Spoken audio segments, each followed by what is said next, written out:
Hello दोस्तों, स्वागत है आपका ज्ञानदीप इंडिया चैनल पर। आ गए हैं निर्देशांक ज्यामिति का दूसरा पार्ट लेकर। करते हैं आगे का प्रोसेस। देखिए आगे के सवालों को करते हैं। सभी ने पहली वाली क्लास देख ली होगी। किसी ने कमेंट करा पहली वाली क्लास पे कि क्वेश्चन गलत है। भैया क्वेश्चन में टाइपिंग करते वक्त थोड़ा बहुत एरर हो सकता है।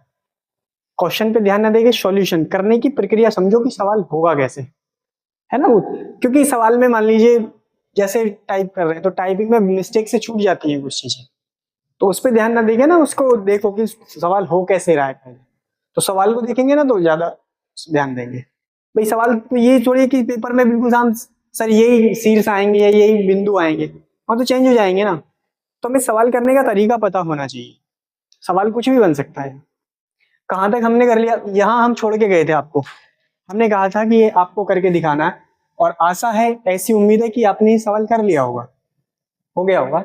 इससे आगे वाले सवाल पे हम बढ़ते हैं।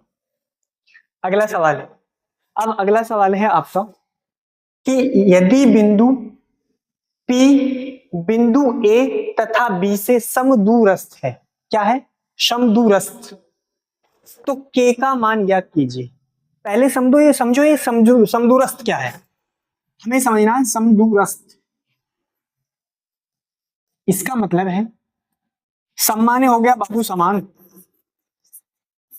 दूर माने दूरी पर, स्थिर माने स्थित हो। कोई ऐसा बिंदु जो दोनों तरफ से यानी कहीं से भी समान दूरी पर स्थित हो, उसे कहेंगे समदूरस्थ। अब सवाल में क्या दे रखा है, सवाल में दे रखा है आपको P A और B से समान दूरी पर है। तो और B से कैसी दूरी पर है, समान दूरी पर है। हमने एक रेखा खींची, मान लीजिए ये वाली रेखा है, यहां बिंदु A है और ये बिंदु B है। अब आप मुझे ये बताओ कि बिंदु P A और B से समान दूरी पर कहां हो सकता है। यदि मैं इसको यहां रख दूं तो समान दूरी पर होगा, ये यहां रखने पर दोनों तरफ समान दूरी पर होगा। भाई जब A और B के बीच में बिंदु P रखेंगे तभी तो समान दूरी पर होगा। तो वही सवाल कह रहा है आपसे कि भैया कोई बिंदु P है जो A और B से समान दूरी पर है। जब एक बात बताओ समान दूरी पर है तो हमें एक बात पता चल गई कि सर A से लेके P तक की जो दूरी है वो बराबर होनी चाहिए B से लेके P तक की दूरी के। भाई समान दूरी का मतलब तो ये हुआ कि सर जी जितनी A से लेके P तक की दूरी है उतनी ही P से B तक की दूरी होनी चाहिए, तभी क्या कहलाएगा, समदूरस्थ कहलाएगा। तो उसी सवाल को हमें करना है। अब आपने इससे पहली वाली वीडियो को देखी है, उसमें मैंने आपको बता दिया था दूरी का फॉर्मूला, और मुझे उम्मीद है कि आपको याद भी हो गया होगा। उसी पे आधारित आपका सवाल है। देखिए करते हैं सवाल।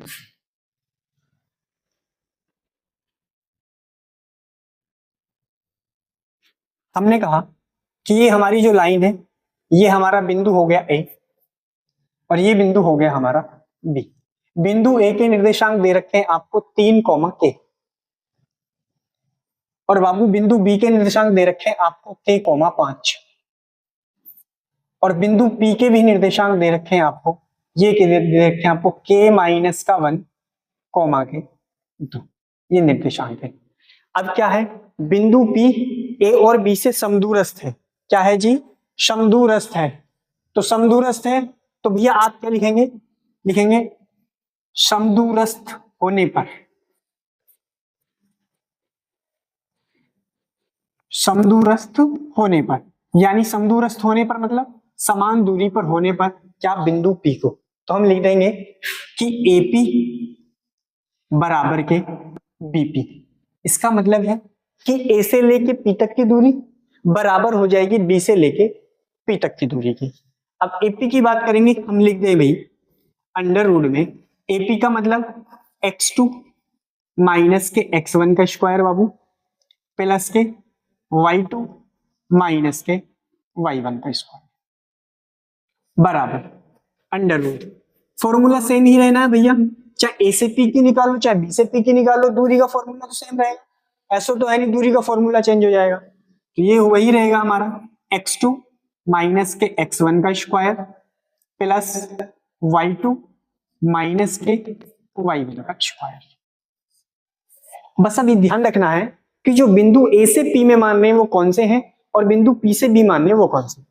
जब A से P की बात कर रहे हैं, ये x1 की वैल्यू और ये y1 की वैल्यू, ये x2 की वैल्यू और ये y2 की वैल्यू, किसके लिए, AP के लिए। किसके लिए है ये बात, AP के लिए। जब AP के लिए है ये बात, तो AP के लिए हम लगाते हैं, देखिए एक बात बताओ, दोनों तरफ अंडर रूट है, अंडर रूट से अंडर रूट खत्म, बचा x2 माइनस x1 का स्क्वायर।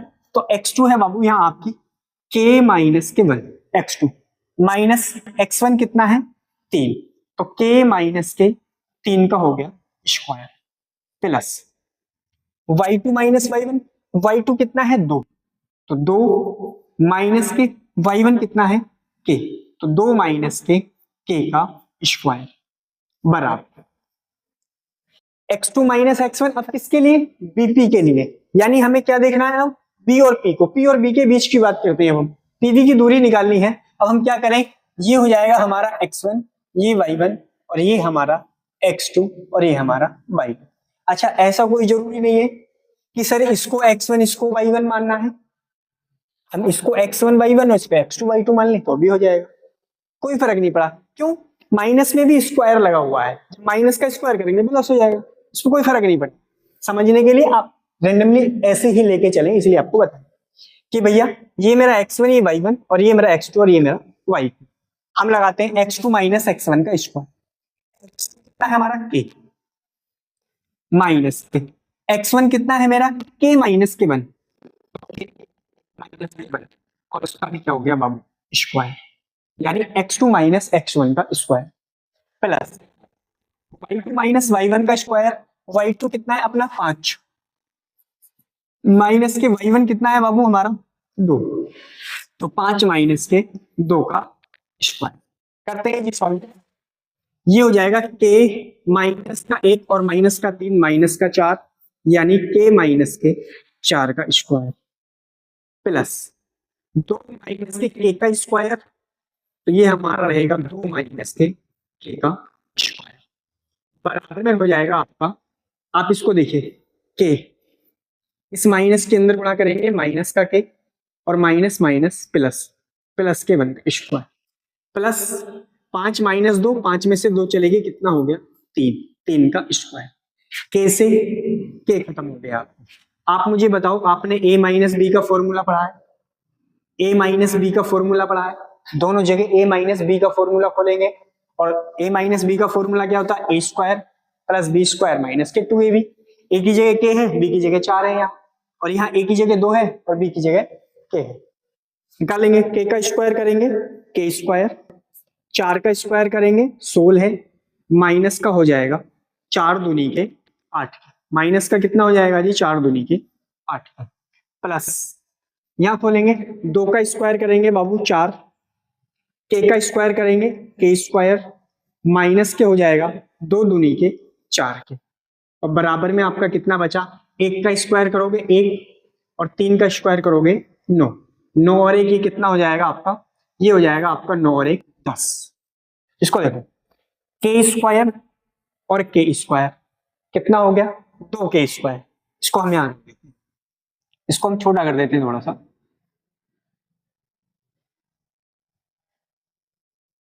इसको हम इधर लगा देते हैं, देखो यहां से इसको मिटा देते, यानी ये हो गया हमारा, इसको हटा ही देते हैं वो समझ में आ गया। k स्क्वायर और k स्क्वायर हो गया हमारा 2k स्क्वायर, ये क्या हो गया हमारा 2k स्क्वायर। अच्छा देखो माइनस के 8 के और माइनस के 4 के, माइनस के कितने के हो गए बाबू, माइनस के हो गए 12 के।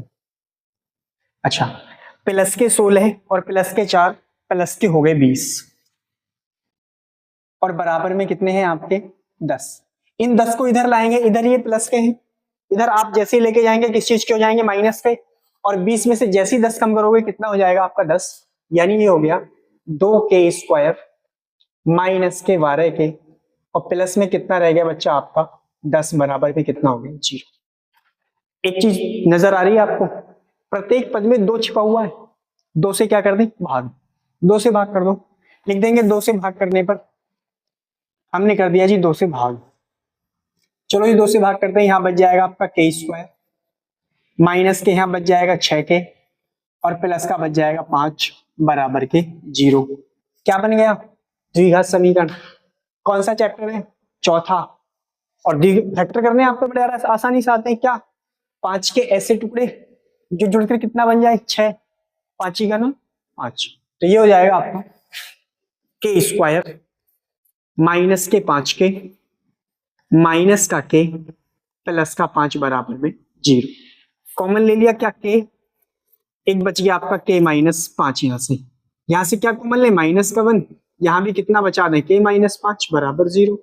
यानी ये हो गया आपका के माइनस के 5 और के माइनस का 1 बराबर में 0। 0 के बराबर रखेंगे। के माइनस 5 को 0 के बराबर रखोगे तो क्या हो जाएगा कि भाई के माइनस 5 बराबर 0, तो के बराबर कितना आ जाएगा आपका? 5। ऐसे आप किसके बराबर रखेंगे?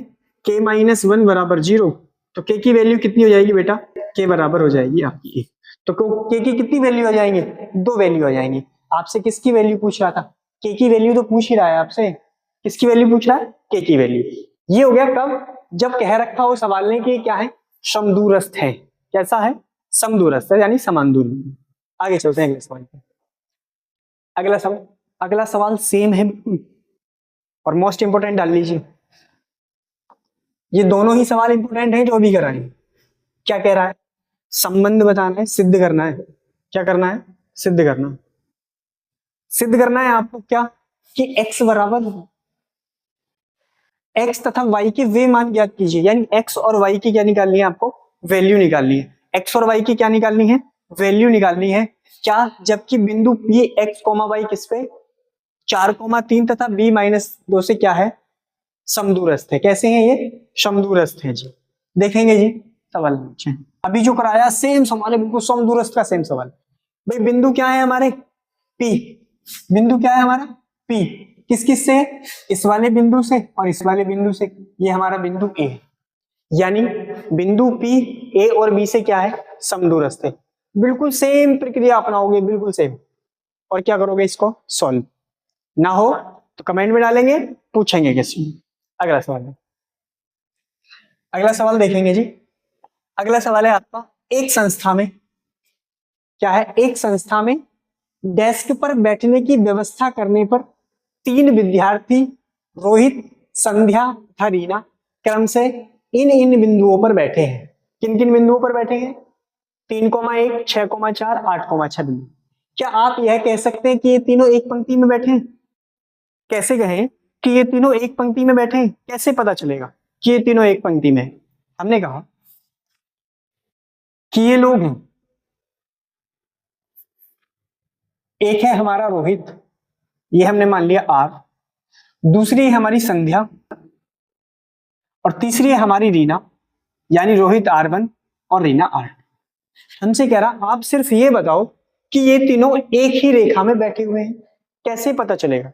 सर जी ऐसे पता चलेगा कि जब हम रोहित और संध्या के बीच की दूरी निकालें, फिर संध्या और रोहित के बीच की दूरी, संध्या और रीना के बीच की दूरी निकालें, और फिर रोहित और रीना के बीच की दूरी निकालें, यानी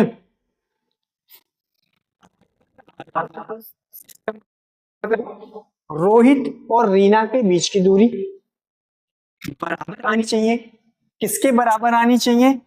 रोहित और संध्या के बीच की दूरी के प्लस संध्या और रीना के बीच की दूरी के। बताइए मुझे। तो हम ये कह सकते हैं भी एक ही रेखा में ये लोग बैठे हुए हैं? कह सकते हैं या नहीं कह सकते हैं? अब मुझे बताओ दूरी के फॉर्मूला के अलावा और लगेगा क्या?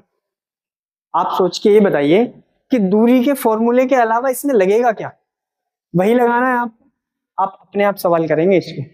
R1 R2 यानी रोहित और रीना के बीच की दूरी बराबर रोहित और संध्या के बीच की दूरी प्लस संध्या और रीना के बीच की दूरी। ठीक है जी।